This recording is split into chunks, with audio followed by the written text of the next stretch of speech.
Hey everyone, it's good to see everyone again on this online meetup. Hey, so let's go ahead and get started. And the first question, our kind of like our icebreaker, our opener here is going to be one that we normally look at, but it's like our local situation. And I remember when we started the exclusive email group, it was right when like COVID was really big, and we were like, hey, what's the food situation like? And then it kind of grew from that. We don't always ask this one question for the icebreaker, but I think right now would be a good one. So what does the food on the shelves look like for you? What does fuel look like for you in your area? Crime or anything else that you've noticed in your local situation, in your local area that you would like to respond to. And I'm going to go ahead and just go down the list. And as this is the icebreaker, the opener, and we'll just do just a little bit. A couple of sentences is fine. So Brian, what about you? What's your local situation like? See, gas is like up maybe like 22 cents in the last week. So we're looking at here in Michigan, Southeast Michigan at 3.49 a gallon. I just went to BJ's today, and if anybody's not familiar with BJ's, it's like a smaller version of a Costco or a Sam's Club. They had plenty of food there, including a lot of stuff that you want in your long-term food storage, but prices, wow, that it's not really a huge savings right now to go there. Chicken was $2.29 a pound. It was just, I was a little bit of shocked at how much or how little sales they had there as far as price, buying in bulk. And it's like it's almost every single little thing you put in your cart is between $15 and $20. I know that even like candy and stuff. It's just, I don't know what the thing was with the $15, but it seems like every aisle I went down there, I kept noticing the $15 price. Yeah, you remember when you used to be able to get candy bars for like 2 for $1, and now they're like 1 for like $1.75. And you're like, what the heck? What's going on with that? All right, man. Yeah, I feel you on the grocery store. Mick, what about you, man? What's going on in your area? The food shelves seem to be well stocked enough. I mean, I'm a little disappointed that the generic Lucky Charms isn't on the shelf, but I guess, I'll get by with therapy, but I'll get by. I had a friend who's a member of Sam's Club took me there, just keying off of what Brian said. And I was a little surprised that the prices weren't better than they were. I mean, I had shopped at Walmart just recently before that, where you could get the 4 packs of tuna cans for like $2.89. And at Sam's Club, it was actually higher. So you really got to know what you're buying, because just because it's in a discount store doesn't mean it's actually going to be cheaper. So other than that, groceries have been okay. Yeah, prices have been going up, but that's sort of normal. Gas has gone up, kind of like Brian said, it's gone up 22, 23 cents in a week or so. Although my cheapy station is now 3.09. So I guess I can't complain yet. So that's about it here. That's good. Well, we can jump to Jeff. Jeff's gas prices are always like around mine are, so I'll be curious of what he has right now. Same here. It's climbing up slowly. We're still under $3 at $2.99. Diesel's $3.84. The other thing, I went to Walmart this weekend with my wife, and I was shocked at how many eggs we had. The week before they had almost none, so it was a pleasant surprise, and everything seemed okay as far as supply. They actually had a decent number of employees working the cash registers instead of just the dumb self checkouts, so it was nice. It's kind of quiet here. The crime, all the neat stuff that we're so used to, it's pretty mellow, so keep that between us. In my area, I would say the same thing. So I think before Christmas or around Christmas, I had mentioned in the email group that we had seen gas here go up 10 cents a day for like 3 days straight. And then it kind of bottomed out. And I'm surprised yours is at $2.99 because ours is at $2.79 right now, which that's, that's good. I mean, I guess good for me compared to what some of you guys are paying, but $2.79 there. So the food, I went to the grocery store this weekend and everything was stocked. Like I didn't see anything crazy. Now, back in December, there were times where like fruits and vegetables were there, like you wouldn't have any tomatoes at all. And that was really weird in my view. Because although it's December, it's wintertime, all that kind of stuff, you'll always have tomatoes. We always, like this weekend, we had plenty of tomatoes, but I remember going to the store and there was like, you wouldn't have any apples, or you wouldn't have, and that could just be the supply, the supplier not being able to bring it. But you never see things like that before. I'm very blown away by the cost of not just groceries, but fruits and vegetables, where in the past you would like, okay, I want to eat healthy, and you're willing to do that. And you're still wanting to eat healthy, so you're willing to pay the extra money, but it's like things that you know how much you paid for that just a year ago compared to where it's at now. It's kind of a freaky thing.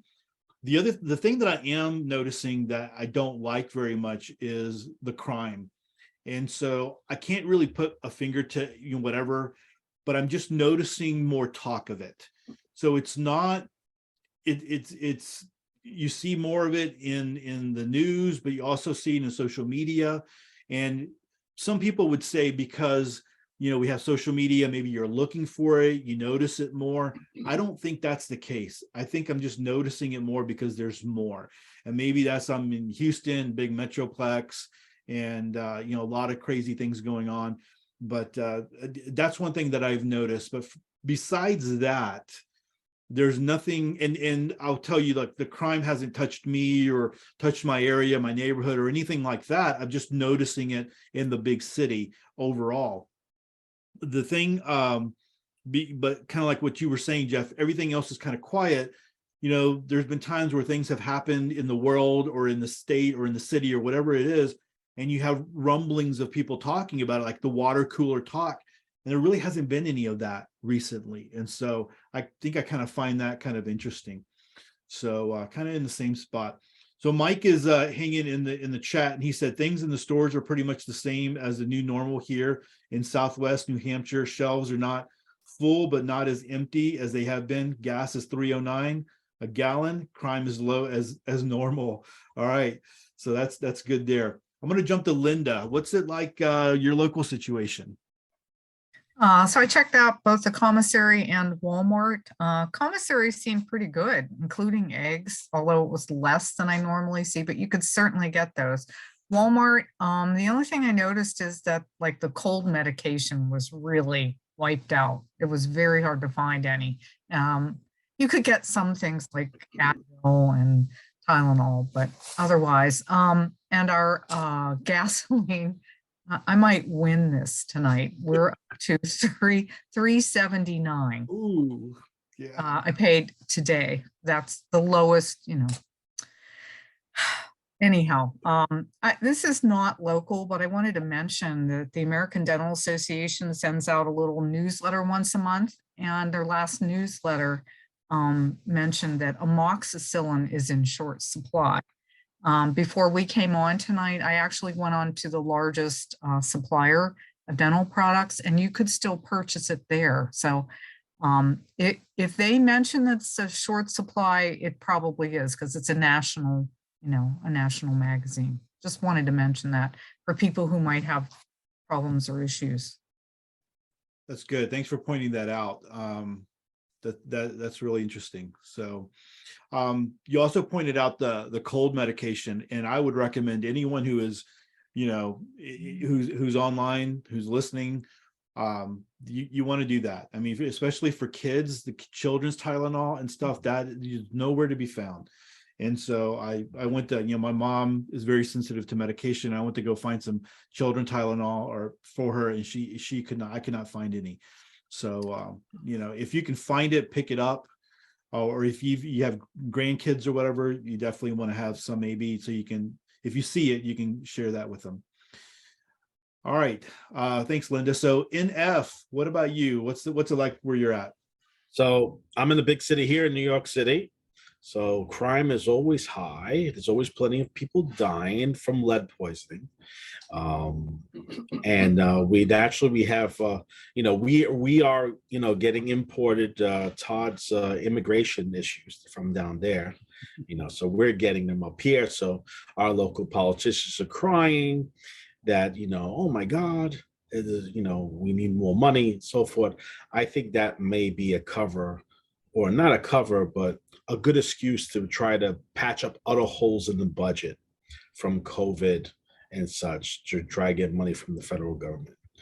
And then our food, it's about the same. I saw eggs for $7 a dozen. I know some people like Mick, gets them for like pennies on the dollar, over there. But and then gas, I thought I was going to beat everybody, but Linda beat me out. So, $3.29 here in the big city. Sorry, Linda. I'm so sorry. I thought we had it bad. So, yeah, that's pretty much it. Lock your doors, right? That's why, people out here, at least, some of us don't lock our doors for the cars. Doesn't make any sense to me. I mean, come on. Gotcha. All right. Sandra, what about you? Hey, good evening. Yeah, so here in Northeast Tennessee, we're not really seeing shortages as far as groceries. When you go to the grocery store, you can pretty much find what you need. Eggs are about, I think you can get 18 eggs for $6. Our Thankfully, we don't eat a lot of eggs, mostly on the weekends. Our gas is between $3.05, $3.10 in that area there for unleaded. The crime rate here, the town we live in has 15,000 people, and the crime rate's really, knock on wood, pretty low. The one thing that does concern me, though, is that there is a high level of poverty. So when you go shopping, and you're in the parking lot, it's likely that you will be approached by a parent with their children asking for money, asking for assistance. And so we do notice that there are a lot of people that are in need here. And you know what, Sandra? I mean, I think that's probably everywhere. I see a lot of that as well in different parts here in Houston. But yeah, I can see that. All right. Yeah, our eggs are still a lot cheaper than $6. That's crazy. But that's where we're at. So Cindy, I saw that you popped in here just a little bit late. What about you? Do you want to share about your local situation? Sure. Gas is probably about anywhere between $3.50, $3.79 a gallon. And I've noticed in the stores, there's a lot of things missing, and a lot of the things that are available have really went up in price. Eggs, probably lucky to find them under $4 for a dozen. And when I do dehydrate and freeze dry and save eggs as much as I can, I usually buy them from a farm store. And so they're always a little bit more because of that. But and the crime rate is it's just kind of crazy, actually. There's a lot of shootings and stabbings and things, more than I'm accustomed to. Not so much in the area I live, but in the bigger part of the city. So I guess that's about it for me. All right. A lot of interesting things going on. And of course, we all in our areas all over the country all have our own little pieces to deal with. So our main topic tonight was alternative methods of cooking. And that's going to be a big deal if, especially if they get rid of our gas stoves, right? I don't want to lose my gas stove. But what do you have? What are you going to use for alternative methods of cooking? And so I'll just open it up on the floor, and whoever wants to kind of start and share what they plan on using.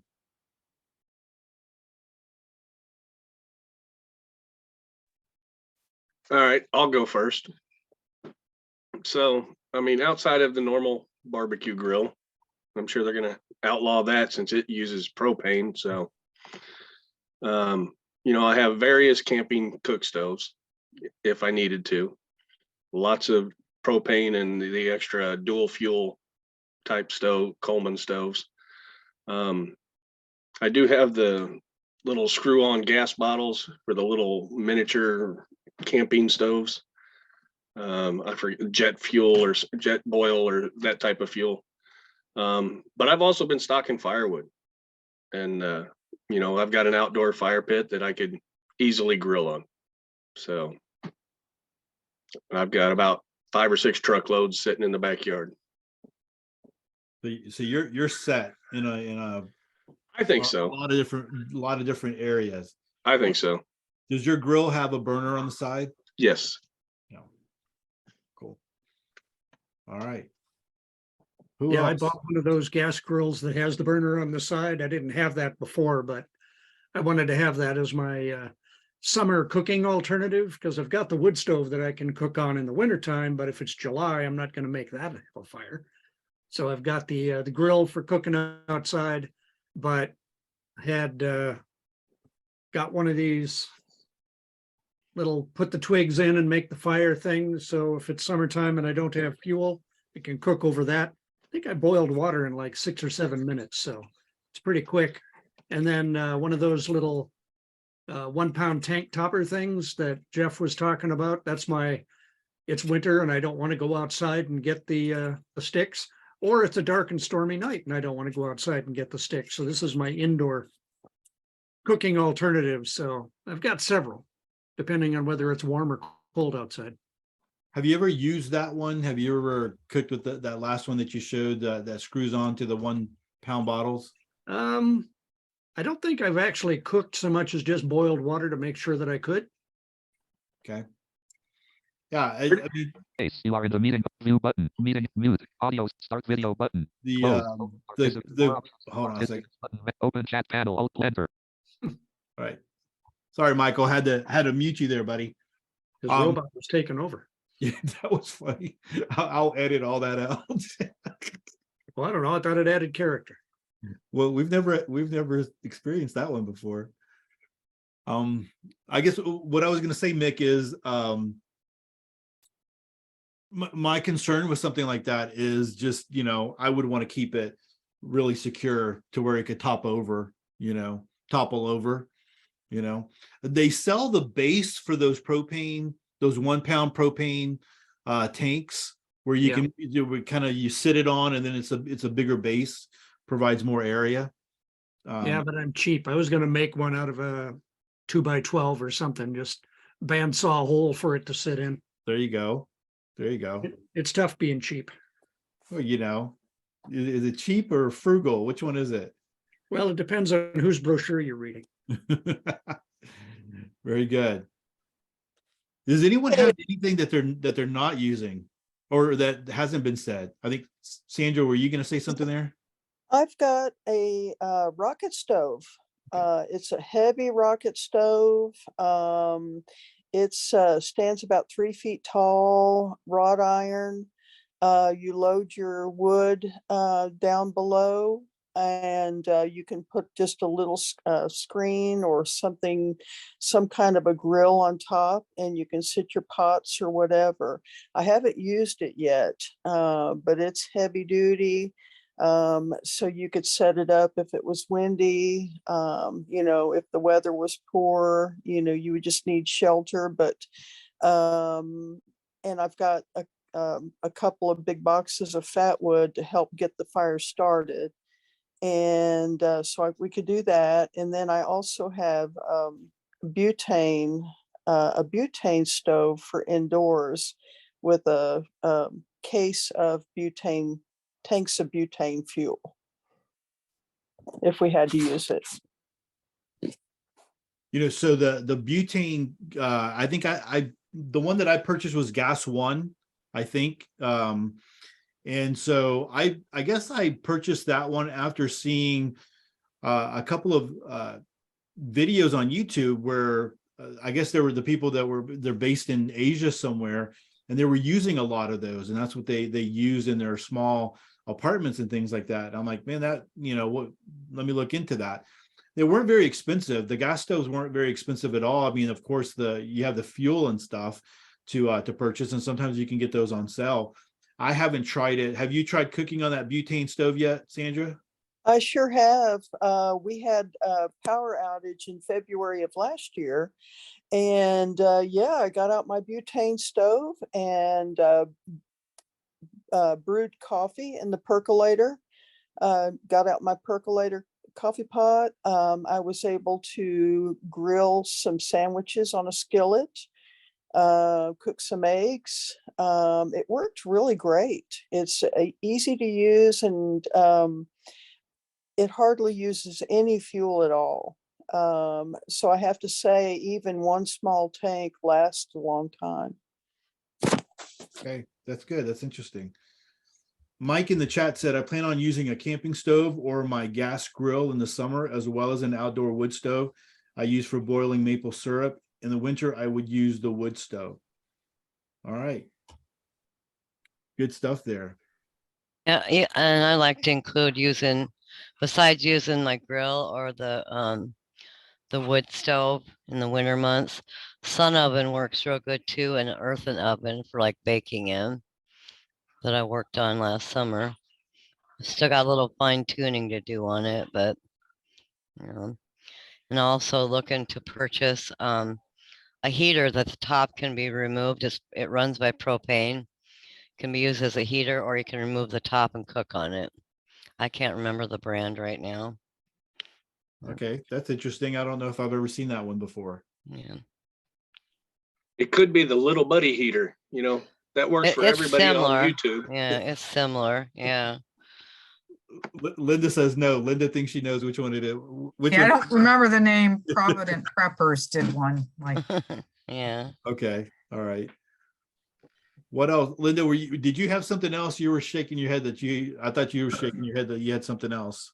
Yeah, so I do have a sun oven, but I live in Western Pennsylvania. And last year, between the 1st of January and the 1st of April, we only had 3 days of sun.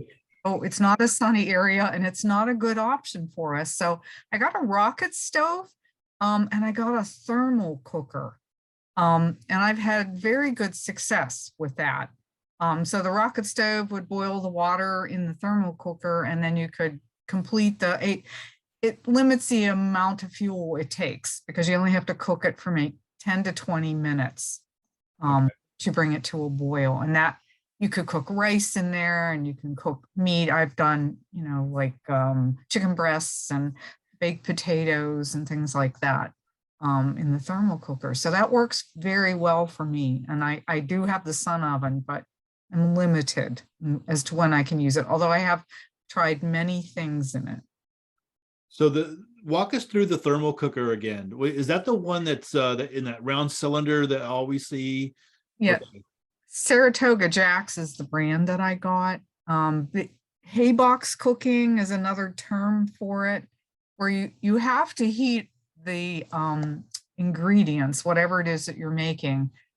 You actually have to heat it in water somehow.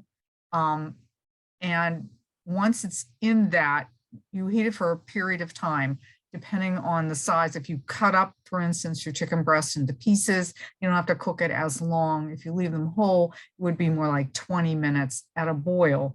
You simply cover it. It's like a great big thermos. And you put it in there, and this one has 2 parts to it. So you can cook rice on top, and your baked potatoes and chicken in the bottom. And then it goes into this thermos cylinder. I do cover mine with towels or things like that to try and keep it as hot for as long as possible. So it will cook and you have to eat it in about 6 to 7 hours, but it probably cooks in about 2. So yes, it's slower, but if you plan it, you can do this on top of your rocket stove, just using twigs. And it brings it to a boil pretty fast. And then you can cook your whole meal in that. Nice. Now, I have not tried bread or anything. I've bread in the sun oven, which is fine, but of course everything turns out pale. Yes. So Nothing. can you do bread in the thermal cooker? They say you can. I haven't tried that. Okay, that would be interesting. Yes. Wow. I know I've been like can't like hot packing a lot of meals and foods, so it's not. I mean, I haven't arrived yet with getting as much done as I wanted, but I've been working a lot on that lately, so it just more needs warm than thoroughly cooked, you know, from a raw state. And so hopefully that will help some too. Cool. Michael said, I have the heavy rocket stove, 51-pound tanks for 3 Coleman stoves, and ability of fire pits with lots of wood at main location. Yeah. Has anyone, so when you were talking about the thermal cooker, Linda, it reminded me about the Wonder ovens. And so I know that I've talked about this on the podcast before, but basically you can make your own. You can buy them Yes. on Amazon if you want to, you know, spend the money for it, but you can also make your own, where basically it's just a big bag of insulation and you cook your food and you heat it up and you put it in there, and then you kind of just insulate it and you leave it there to go ahead and to cook. Does anyone have one of those, and have you ever used one? Nope, no one. No. I've been thinking, I haven't tried this, but I have an electric, you know, like an Instant Pot, and they're very insulated. And I wonder if you can't take that inner part out and heat it up and then put it inside the Instant Pot and then cover it without, if you already have that, without going to the expense of purchasing the other kinds of things. Okay. I think the kind that you're talking about, it's harder to insulate that. It's harder than you think. It takes a lot of layers to do that. But yes, I've seen people do it, but I haven't tried it. Yeah. It's usually like in a box, and sometimes you can even put it in a like an igloo, and that would insulate it even more. So that's something to use there. I'll go. Go ahead, Brian. Look what I did. I kept my mouth shut for so long, it was hurting me. So We saw the pain on your face. We saw the pain on your face. I got all the camping gear right, because I was doing the hiking and reviews on YouTube and all that. So my favorite for hiking was the Solo stove. I like the idea of just being able to heat, you know, it's for one person, you know, for lunch or whatever, with just twigs and sticks that you pick up without having to do any real effort. Here at the house, I was realizing, and it's funny, I never thought of this until this meetup. Everything I have, and I have a lot, it's all outside. So I have a gas grill, a Weber grill with charcoal. I have a Blackstone griddle, which is my favorite tool, but it uses a lot of propane. I have the double burner Camp Chef that I use for canning and stuff, and you can use that. And I've also used it for when I tap my trees. And then I also got that one that you were just talking about, Todd, where it's like the Coleman, but it has, you have to get that off brand to get both butane and propane on it. I forgot the brand you just said. Gas one. So I have that. And then I have a fire pit in the backyard. And like Jeff, I don't even have a fireplace, a gas fireplace a wood fireplace in the house, but I still keep the wood back there just for that type of situation. And as far as I know, that gas one you're not supposed to use in the side. At least that's what mine showed. So, and I want to get a gas stove now that they're going to make them illegal.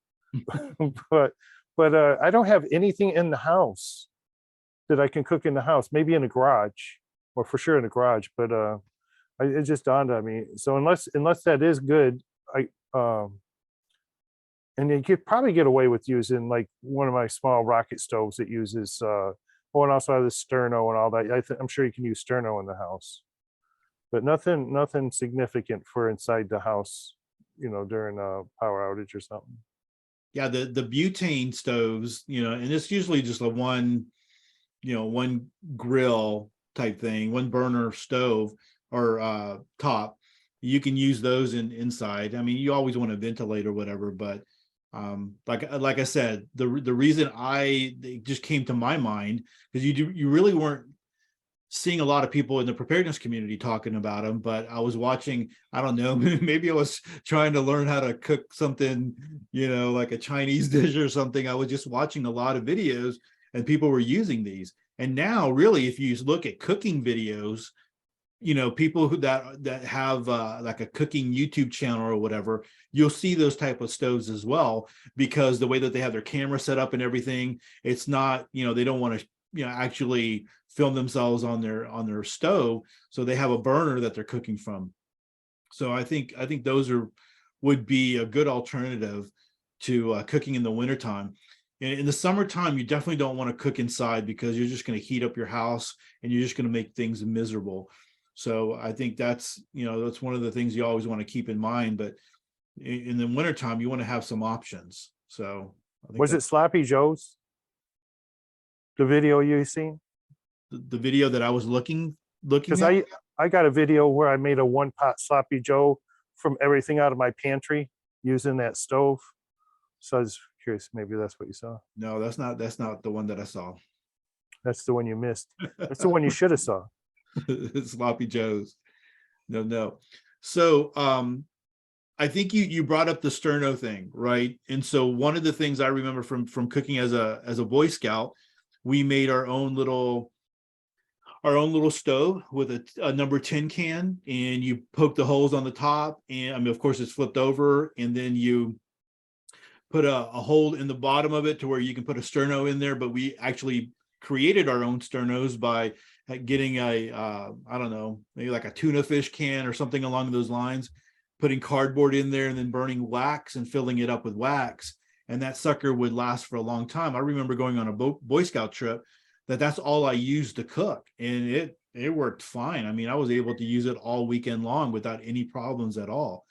So that's something that anyone, if you're like on a budget, you could make that with all different kinds. I mean, it's just easy. You just need a number 10 can and another 10 can to put cardboard in and a candle, and you're ready to go. So does anyone have experience with that one there? Maybe Boy Scouts or Girl Scouts or something? Make a good video. Make it, yeah. I mean, I think I was really close to making a video one time, and I just didn't wind up doing it. But it's really easy to make. It's really easy to make, and again, a lot of the times people are worried about cooking on a budget, or I'm sorry, prepping on a budget, and so that would be a real easy one to make, so that have a backup alternative for your cooking needs. I've made one. I used the really large can of baked beans. Okay. And put the holes in it and cut a block of wood so it would stabilize it, after you put all the cans in it, and put a candle in it. So it works. You used a candle instead of a sterno. Yes. Okay. Yeah, I used one of those. I think they're the 17-hour emergency candles or something like that. Okay. That would work. I'm curious what they do in New York. If NF wants to elaborate, I think they probably use like burning cars or tires during the riots and stuff. No, we just grab one of the guys trying to steal your car and light them on fire, and we get about 7 hours of burn out of a healthy male, and we don't even have to use a wick. But I would like to mention that the Brian in the garage cooking on an open fire. We want a video of that, because you might want to document all those propane canisters going up. So please be careful. That one of them could be leaking, and it's perfect to go boom. So, but for my plans, I plan to buy a wood stove. So trying to figure out how to do the in between thing, like be able to heat up the house in the wintertime and not heat up the house in the summertime. So I'm thinking enclosing a porch, maybe with like a removable wall with some openings and a fan, maybe. But I guess that don't work if the power is out. But that's the plan. So That's probably the best option. what have y'all done in the past though? I mean, like legit, when you've had, I can't remember if you were affected by Hurricane Sandy or not, but when you've had issues, maybe the lights have been out or whatever, what have you done in the past to cook? Or are you just eating cold ravioli? Ravioli. I see. I feel racist. Okay, so Chef Boyardee, whatever, man. But I mean, when the lights went out in 2003, we had natural gas still. Okay. So the stove to work, just the lights were off. We have charcoal and a grill, but we don't use it really, but it's there. I'm not sure how long that charcoal will be good for. I'm gonna have to go test it. But I don't know. I know before the stove shows up, I do have a nice generator to run our electric stove. So I mean that's an overkill, but it's an option. Okay. As long as there's gas, my stove, I can light, it has batteries, so it's not electronic ignition to light the burners. For as long as there's gas anyhow. But I have a lot of paraffin because I used to make and sell a lot of candles and a lot of beeswax. So I've been saving containers to make some candles. I mean, it takes a little longer. If you have several candles, it doesn't take as long to heat up food. But I don't know, maybe Jeff, did you use several candles, Jeff, when you did it? Nope, just one. Just one? Did it take a while to Well, get it? I didn't try to cook on it. I was Okay. just seeing how much heat it would produce. Okay. Okay. But I just thought, because I know tea lights take forever, but so I wanted to do something a little bit bigger. And I have cats, so I do have to be kind of cautious of not having something spill over, But Yeah, in your situation with the wax, Cindy, I would make one of those sternos and just go for it. that's what I was thinking. I would just do some, because I have a lot of empty cat cans, from cat food that I save. And those would be perfect to make sternos with. I usually save them to start plants in, but I could just save extra. There you go. No one said alcohol stove, or like a penny stove. I mean, you see a lot of videos online about that. I mean, you're going to use that to heat up some water, like 1 cup of water or whatever. But if you're a solo, you live by yourself, I mean, that's something you could do inside, on a kitchen counter. If you were careful, that's something you could do on a patio if you lived in an apartment. And you can make those too. That would be something that you could do. I have entertained doing that because it's just me and the animals. So, unless family would come here or something, but I have entertained doing the alcohol stove. Yep. So, And it's heat. What is it called? Oh, how do you spell? Is it HEET? That alcohol. It's like an antifreeze type of thing. alcohol. You get it from the automotive. I just remember years ago, I kept seeing a couple of videos where they were using that, and I was walking around Walmart trying to find this stuff in the camping site.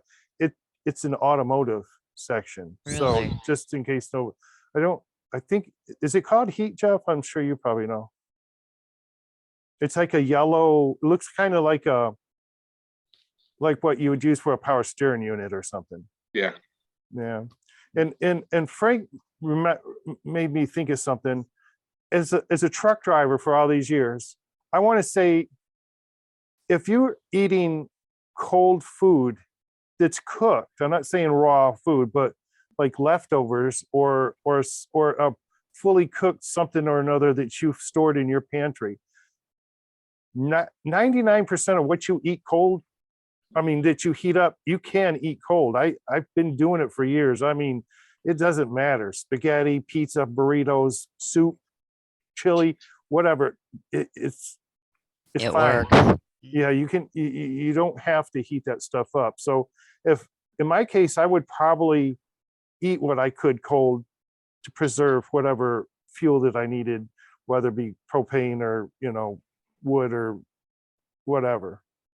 So I thought I would bring that up because I know a lot of people think it's, like, oh, I can't believe you're eating that cold, but it's really not that bad once you just the texture different. Yeah. Yeah, it depends if it's in the middle of winter, man. I'm gonna want some warm chili, not some cold chili. Well, everybody should have some of that heat on hand. I mean, whether you're using it for a cook stove or whatever, we use it around here because it keeps your fuel from freezing in your vehicle. Right. So, yeah, But I mean, it's if you can find another purpose for it, all power to you. I do believe you can use regular alcohol though in an alcohol stove. Yeah. So you can do that. Yep. There are a lot of different ways to do it. I think one of the things, I was looking at an old video that an interview that I recorded with Michael Bunker, and he just talked about the different, way, the philosophy, and really we have that in the preparedness community. He was talking about his bunker principles, but we have that in the preparedness community when we talk about 3 is 2, 2 is 1, 1 is done, but just different ways of doing things. But his idea was you have that one conventional way that you would always do things. So maybe it is you use your stove in your kitchen, your gas stove. And then from there, you would go to the second option, would be a less, a more primitive way, but it's still a decent way of cooking. It might be one of your camping stoves. And then from there, it would be, okay, if you can't use that, or if that runs out, then you're building a fire and you're able to, cook on that fire, and you're able to use your fire pit and things like that. But just kind of understanding that the philosophy is like, if I can't do it this way, I can do it this way, and adding those to your preps, I think is just very beneficial. I don't know if a lot of people really think about all the different ways that they can cook. I think if we all kind of sat down and we had a list, we would have more than 3, 5, 6, 7 different ways of cooking. I wanted to ask Mick, because you talked about the wood stove, and NF talked about getting a wood stove. And I know there's a lot of people maybe that have wood stoves and maybe they don't even really cook with them. What are some tips on cooking on your wood stove that you can share? It can take longer than you think, just because you're getting your pot hot on top of a hot stove, and you have to keep it stoked up. So it's good if it's wintertime for that. I have also baked bread in my wood stove with a Dutch oven. I've got an oven thermometer that I don't need anymore because I got a new oven that actually tells you the right temperature. But the little oven thermometer, I could put that in my wood stove down in the corner and just see, am I up around 450 or whatever I want it to be? And then just kind of playing with the coals, add a little bit of wood if you need it. And yeah, I've baked bread in the wood stove too. So you can cook on top like a single range oven, because I don't have a big wood stove. Like Brian was saying, you don't have to cook it, so I can heat up soup or canned green beans or whatever just to warm it up. But I've also boiled water to do rice. I mean, you can do it. Just have to usually get it a little hotter than you think. Yeah, that's interesting. So I guess the opening where you throw your wood in is a little bit bigger than. Oh yeah, I'm getting in 16-inch logs, so it's a wide door. Okay, so you can get that Dutch oven in there. Oh yeah. All right, sounds I was good. going to mention, since Brian mentioned trucking, another thing that I didn't drag out for show and tell was I got a 12-volt sauce pot. It's one of those trucker items, because they like to brew coffee and do things in their truck. So I got one of those so that if I had to, I could cook with solar power, because I could run it off my battery bank. So if it was a dark and stormy night and I didn't want to have a gas stove or flame in the house, I could use the 12-volt pot. So is it a pot or is it like a because you see those that will keep your coffee warm. Is it something No. like that, or is it like a legit pot? No, it's a legit pot. I got one of those little heater coil things for my wife because she doesn't drink her coffee very fast.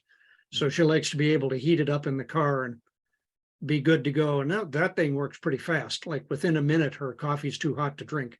Yeah. So that works pretty fast. The little pot though, it's I don't know, maybe 1 quart. And I boiled rice in it, things like that. I mean, like Brian said, you could just eat it cold out of the can like a college kid. You don't have to cook it. But for things like rice or doing cream of wheat or something like that, you're going to want to boil it. That would be a good option to have, especially someone who has, a battery bank or something along those lines, a Jackery or, one of the Gold Zeros or whatever that are out there. Do you remember the name of it? What, the little pot? Yeah. Well, let me disappear and see if I can find it. Okay. There is a website that is just for RV. I mean, people who do RVs and truckers or whatever. And so they sell nothing but 12-volt stuff. So if you ever wanted to look into that one, I can't remember the name of it right now, but that would be kind of interesting where you could find things like that. You got to be real careful with the reviews because there's been times where I've found something on there. I'm like, man, that's really interesting. And I go over to Amazon and I want to go look for some real reviews, and the reviews aren't really good. But I mean, there you go. What are you going to do with it? So I thought that was something interesting. While Mick is pulling that, okay, there it is. What is it? What's it called? Burton. Hey, that's a pretty big, it looks pretty big, man. Yeah, you can get a Good quart. sized. You can get a quart in there. Wow. Okay. Now they sell it for making popcorn, but I'm not making popcorn. Although you could. Yeah. But So I how long did it boiled, take to heat up the water on that one? I think it was like 10, 12 minutes, but Okay. it's got the cigarette lighter adapter on. Yeah. So if you've got a car, you can make popcorn or rice or cream of wheat. I was gonna say for coffee beans, but I don't think I'd want that in my car. It stinks. When I grew up, we had this humongous wood stove that my mom cooked on all year round, and the house was always, the kitchen was always too warm, but I wish I could get my hands on one of those sometime, but, and I think she did coal and wood, but take up a lot of room. I got another one. So our power went out. I don't think it was last year. It might have been the year before. And I have that Big Buddy, but I also have a kerosene indoor heater, and it's really like 3-in-1, right? So we put it in front of the fireplace, the useless fireplace on the stones, and it provided heat really for this whole side of the house. And then the light, obviously, and we slept in the living room on the couches. But I also made my coffee on it in the morning by putting a pot on top of it. It's got flat enough surface. It wouldn't bring the water to a boil, but it got it hot enough to where you'd be careful drinking it. So you could heat food up on, and you'd have to be careful, but you can heat food and water on top of one of those kerosene heaters if anybody's like debating on whether or not they want one or not. Good idea there. So Mick, when Mick was sharing his pot, it reminded me about a Christmas present that I received a couple of years back from my sister-in-law. And it was one of those coffee cups that connected to the 12-volt in your car to keep your coffee hot. And at that time I was drinking a whole lot of coffee, and so they knew that. And this was before like the Yetis and all those, vacuum sealed cups were there that would, keep your coffee hot for half the day. So I used that. I remember we were coming off a Christmas break. I plugged it in, took it to work. I'm getting out of the truck at work, and I took a drink, and it scalded me so bad. It was like my tongue was so burnt. It was man. So that sucker, like you said, Mick, it heats it up really hot, like for your wife's coffee. And that's another thing. So you can put water in that and heat it up if you needed to use that for, dehydrated food or tea or coffee or whatever. That would really, really work. So if you found something like that, and even like right now during, it's after Christmas or whatever, you found that on sale somewhere, that would be something you would want to purchase and just kind of have. You could use that if you had a way to plug it into a 12 volt somewhere. All right. Anybody else have any other ideas before we kind of wrap up here? All right. So I wanted to end with one last question. And really, I wanted to say, first of all, thank you to all of you that are here tonight, because this was a special online meetup, and it was special for the purpose of the podcast and putting it out there and letting other people know that it's a benefit of being in the exclusive email group. So I wanted to ask you, what are maybe some benefits that you have felt personally from being in the email group? And we'll just kind of, wrap up with that last question. Now I'll just open it up and throw it out there if there's anybody who wants to share, and kind of go from there. Well, I'll start because I like to talk. So if I remember right, you started that pre-COVID, right? Where we was just moving into the COVID era. Is that right? I think so. Yeah, you're right. Because it was shortly after it had started. And I've been prepping for quite a while, and I thought I was pretty caught up on everything. And then somebody mentioned, before it was really in the news, I mean, it wasn't like, oh, it's coming our way, it's in China real bad. I mean, it was, and somebody mentioned, I don't remember if it was hand sanitizer or nitrile gloves, one of them. And I was severely lacking in that. So I managed to get stocked up on that before they left the shelves, before nobody could find it. I had plenty of toilet paper and all that, but just that one little email right there saved me and my family a lot of heartache, because, well, it wouldn't really have been heartache, but it probably wasn't even necessary. But you know what I'm saying? That little, everybody's sharing what they've seen and heard on that email group. And a lot of times we're looking off to the right, and here comes something, off to the left, and it makes you check things out, and it comes in very handy. I did want to mention a couple of things real quick, since this is for people that are not on the list that may be thinking about it. This is the only time we've ever recorded any of these. None of our Zoom meetings are recorded, so this is a one-time thing. You don't have to put your real name. As you can see, NF, we have no idea who that is. We're pretty sure he was a secret agent or something, but you don't have to use your real name. You don't have to use your video. You can use a chat, or you can just come on and watch and keep your camera and your mic off. It's all good. I just wanted to throw that in just in case that was not clear. No. Thanks, Brian. So Michael said, hey, I learned 3 new things, which will help tremendously tonight. That is what the sharing is all about. And the other Mike said, the ideas and the news blurbs you get from other members, also the community of like-minded people. So benefits of the email group. And the community of like-minded people is really important. And I usually read what people share. I don't always comment, but I learn a lot from what people share. And I really value what people are sharing, because none of us know everything, and it really can just be beneficial. And I'm just real thankful. Thanks.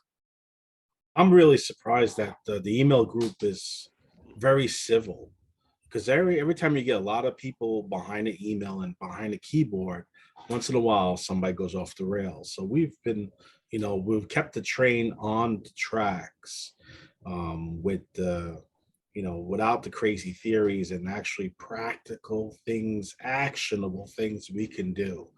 And then the Zoom, honestly, just kind of, it reminds me like a very civil, like family get together. Like every 2 weeks, it's like Thanksgiving, and we get together, and it's all civil, and no one yells at each other across the turkey. So it's very surprising. If I was definitely surprised, and I got on the mailing list just before the Zoom came on, and I was really surprised. The camaraderie of folks, that we all are very diverse, geographically and otherwise. So just want to say that. Cool.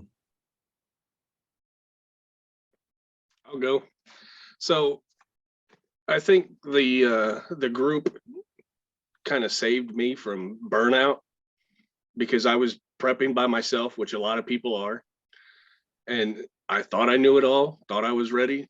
So, as you get more into the group and you start reading all the emails that come in, sometimes it gets crazy. And sometimes it's really quiet and somebody sends out an email that says, "Where is everybody?" But, you prepare to be wrong, because there's a lot of knowledgeable people in this group. And,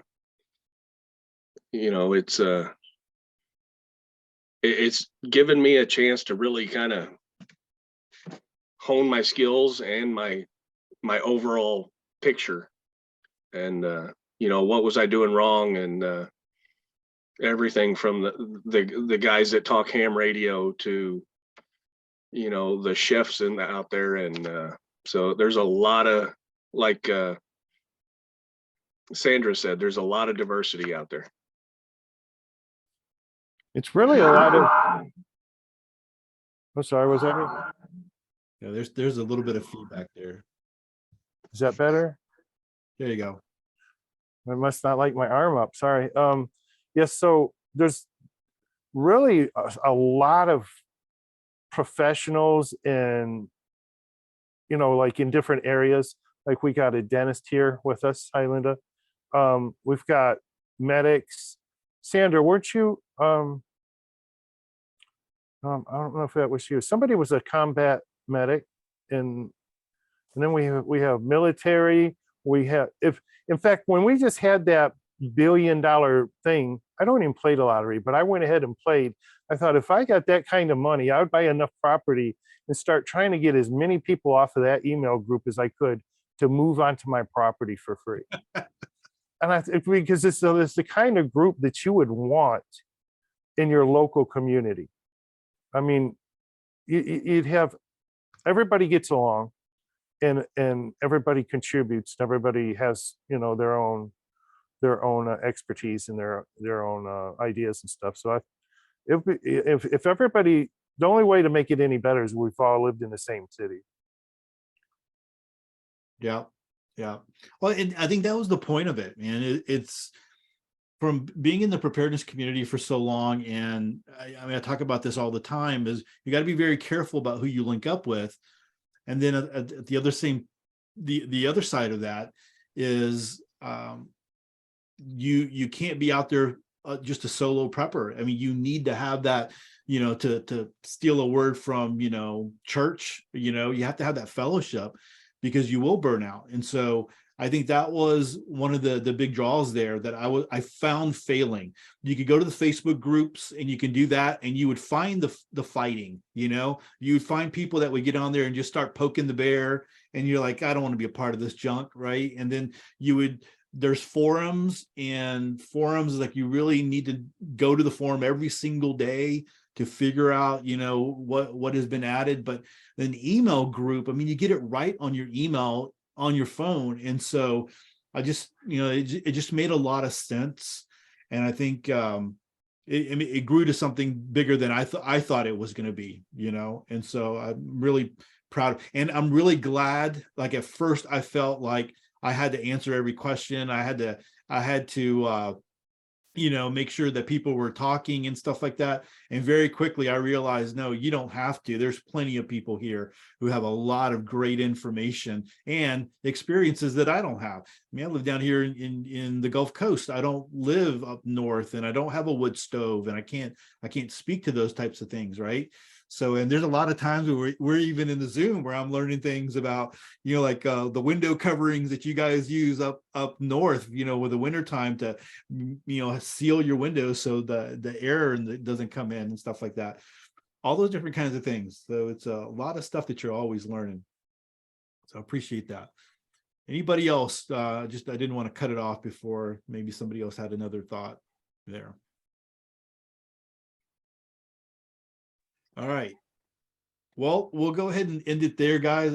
Again, like I said, I appreciate all of you being on here, taking your Tuesday night. I know it's not the normal Tuesday night that we come on, but I appreciate you doing this, and to encourage other people to join if they want to. I think that's always healthy. So thanks a lot. Appreciate it. Thanks for doing it, Todd, and for everybody sharing. Bye now. Have a good night and a good week. Good night.